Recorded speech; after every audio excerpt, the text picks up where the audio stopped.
Hello, dear students. My name is Olawale Benishola. I am your commerce teacher, and this lesson is brought to you by Igota Virtual Learning. Today, we will be exploring an essential topic in commerce that is crucial, as usual, for your WAEC exam. That is purchase and sales of goods in home and foreign trade. Let us start with our lesson objectives. By the end of this lesson, you'll be able to understand and explain various business documents used in trade. You'll be able to define and differentiate between the different types of price quotations. And lastly, you'll be able to apply this knowledge to solve WAEC style questions confidently. Let us begin by asking ourselves, what is actually the meaning of business documents? Now, these are various types of documents that are used to facilitate or to speed up international trades. These trades come in various forms, various uses, and various functions, which we'll be going through them one after the other. We're going to be starting with order and indent. Now, what is actually an order? An order is a formal request from a buyer to a seller to supply goods. Let us give you a real example. If Mama Peace wants to settle to buy 50 cartons of milk from Nestle, she sends in an order, which can be in a form or in a kind of a paper document. While an indent is also a form of order too, which is sent to an overseas supplier through an agent. Now, an example is a Nigerian businessman sending an indent order for cars through a Japanese agent. We can also say that an indent is a document used in international trade. It is an order to buy goods conveyed by an importer to a potential supplier. It can be placed with the seller or his agent. Indent gives detail of the goods required, approximate price, date of delivery. Indent can either be open or closed. Now, let me quickly explain more about indent. Now, an open indent is an order from abroad to a merchant with freedom to purchase goods from any manufacturer he pleases, while in closed indent, the foreign buyer will specify the manufacturer from whom the goods are to be purchased. Up next, we have invoices. Now, invoice, we have what we call consular invoice. There are various types of invoice. Let me start like that. Now, we are going to start with one, consular invoice. Now, this is a certified document by the consul of the importing country. When exporting goods to Ghana, the Nigerian consul must certify the invoice. That is giving authority to the invoice that it has been validated. A consular invoice is the invoice that has been signed by the consul of the country, as I've said earlier on, by which is goods to be assigned. Now, the invoice is signed to prevent understanding the price. Like, they have to understate the price so as not to attract less custom duties. It is a form of invoice legalized by a consul in an importing country.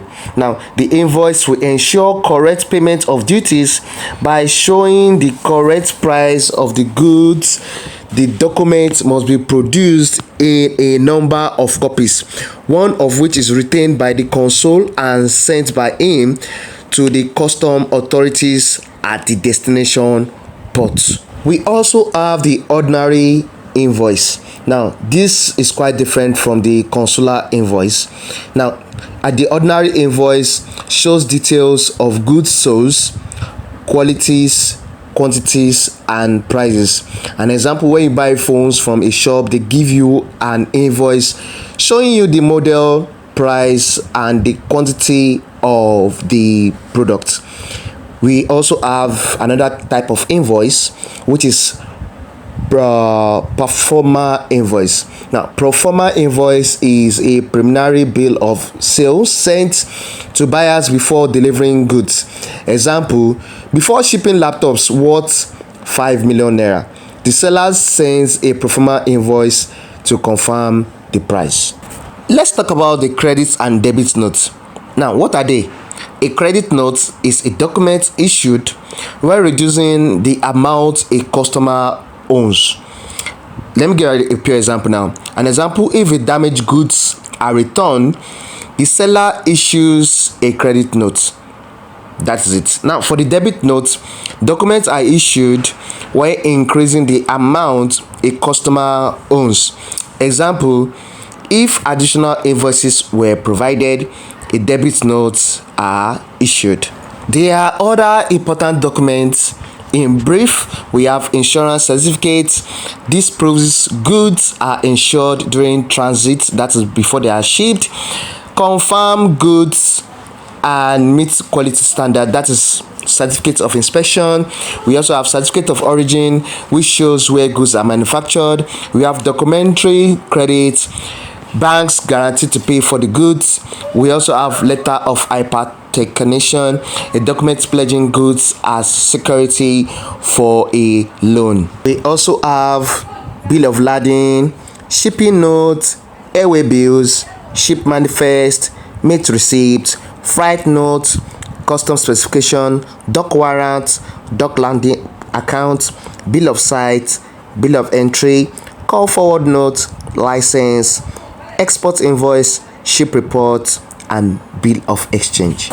Next, let's talk about special terms and the means of payment in international trade. So the first one we're going to look at is CIF. Now, what is CIF? CIF means cost, insurance, and freight. Now, a price quoted CIF simply means that it includes the cost of goods, insurance, and carriage to the port of destination, but exclude delivery from the dock to the purchaser's premises. The importer, that is that person that is importing the product, that is importing the carriage, is responsible for other charges. The next one we are looking at is FOB, which means free on board.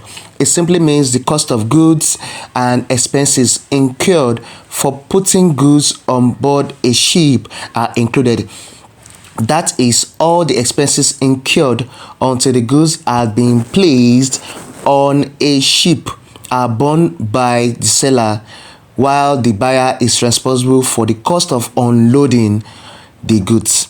So the other one, that is the third one that we're looking at, is FOR, free on rail. This price quotation is used when rail transport is used, means of transporting goods. Now, it means that the seller bears all the charges, including loading on the rail. The buyer has to pay subsequent charges. Number 4, we have free dock. Now, free dock, this is an exporter price quotation which includes the cost of the goods, but transportation charges only is for the docks from which the goods are to be shipped. CF, which means cost and freight. This is a price quoted which includes only the cost of the goods and freight charges. Here, the seller is only responsible for the payment of the freight, while the buyer takes out the insurance for the goods. We also have free alongside ship. It is a price quotation which includes carriage of goods only as far as the ship by which they are to be carried. The seller pays for the risk and other charges while the goods gets to the side of the ship, while the buyer pays the loading expenses onto a ship. We also have Franco, we have X ship, we have X warehouse. We have another one, Loco. Now, this is a price quotation in which an importer buying on these terms will have to pay carriage, freight, and insurance between the two ports and the cost of delivery from the docks at the port of arrival. We also have carriage pad, we also have carriage forward, we have free on quay, we have discounts, which I've explained earlier on along the lesson, and we have discussed various other types of special terms and payments. Let's talk about discount. Now, discount, this can be defined as an amount that is taken off the price of a product in order to encourage bulk, large purchases and immediate payments. Now, discount is a certain percentage which a seller gives to a buyer who are buying in a large volume. Now, what are the reasons for granting discounts? Now, it encourages bulk purchases, helps to avoid the risk of bad debt, it encourages prompt payment, it avoids trying down of capital, and it provides for the retailer's profit margin. So we have different types of discounts, which will be taking note of that shortly. Now, under type of discount, we have trade discount, we have cash discount, we have quantity discount, we have seasonal discount. So let me start with trade discount. Now, trade discount, this is an allowance given by the manufacturers or wholesalers to retailers in form of deduction from catalog price of goods supply to cover the retailer's margin.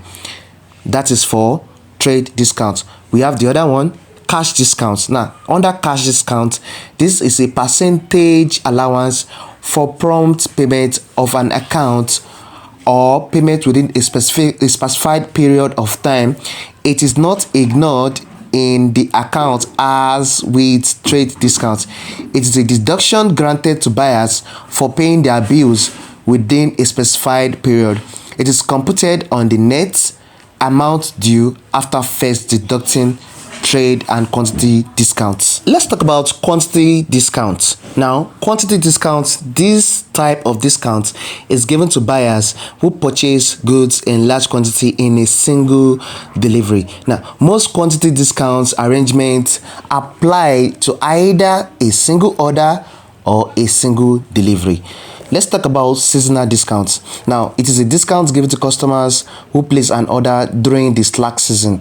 Now, this discount may be offered to stimulate sales at special time of the year, e.g., whereby we have Christmas period or off-peak period. We also have terms of payment, just as we have various terms used in trade, basically maybe shipping or freight or train. But this time around, we have terms of payment. Those are the words, those are the special terms used in payment in trade. Now, we have what we call prompt cash, we have cash on delivery, we have cash on order, we have spot on, we have various ones. We have FOB, we have COD, that's cash on delivery, we have CWO, that's cash with order. Now, let me pick payment, that is cash on delivery. Cash on delivery, that's payment when goods are delivered. We also have CWO, that's cash with order, that is payment when placing order, that is we are paying while you are making orders. And we also have spot cash, that is a system where goods are delivered and paid for immediately after sales. Now, these are the terms of payments that we are going to go through, which I've just explained just now. It is another time for us to now go through our wide past questions, which will enable you to understand what we have just discussed. Now, let us start from question number 1. Question number 1 coming in from 2019 states, which document is issued when the amount owned by a customer needs to be reduced? We have the first one, option A, debit note, option B, credit note, option C, invoice, and option D, receipt. What's our answer?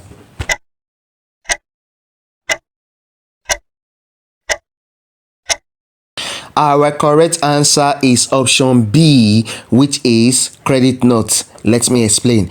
A credit note reduces the amount owed when goods are returned or overcharged. It acts like a negative invoice, reducing the customer's debt, while a debit note does the opposite.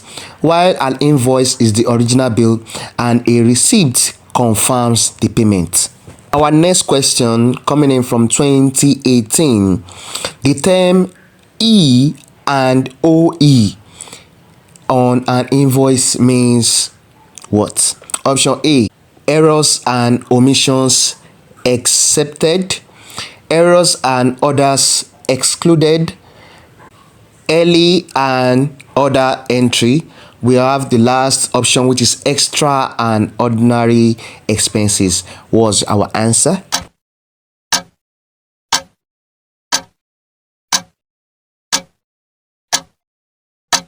The correct answer is option A, which is errors and omissions accepted. That means this protects the seller if they accidentally make mistakes in calculation or forget to include items on the invoice. It's the legal safeguard commonly used in business documents. Next question is coming in from 2020. Let's begin. Under the FOB terms, the responsibility of the seller ends when? Option A, goods reach the buyer's warehouse. Option B, goods are placed on board the ship. Option C, goods reach the port of destination. And the last option we have, goods are delivered to the carrier. Was our answer?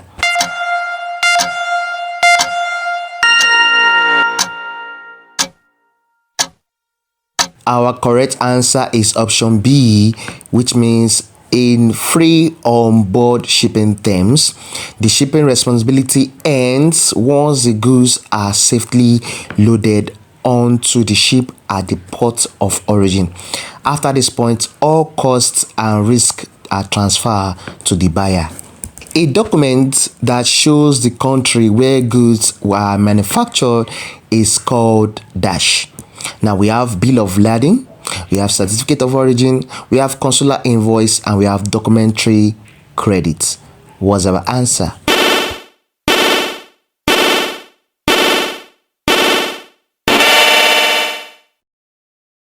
The correct answer is option B. This means certificate of origin. Now, is an official document that proves where goods were manufactured. This is crucial for international trade as it affects duties, taxes, and import restrictions. Now, other documents serves different purposes. Bill of lading shows shipping details. Consular invoice is certified by consuls, and documentary credits relates to payment. Today we have covered essential business documents and price quotation. Remember, orders and indents initiate trade. Various invoices serve different purposes, while different discounts benefit different situation. Now, shipping terms determines responsibility for costs. Now, these concepts are used daily in markets, shops, and international trade. Understanding them help in business and personal transaction. Practice these concepts by observing business transactions around you. Study the documents used in your local shops. Thank you for your attention, and don't forget to practice with past questions.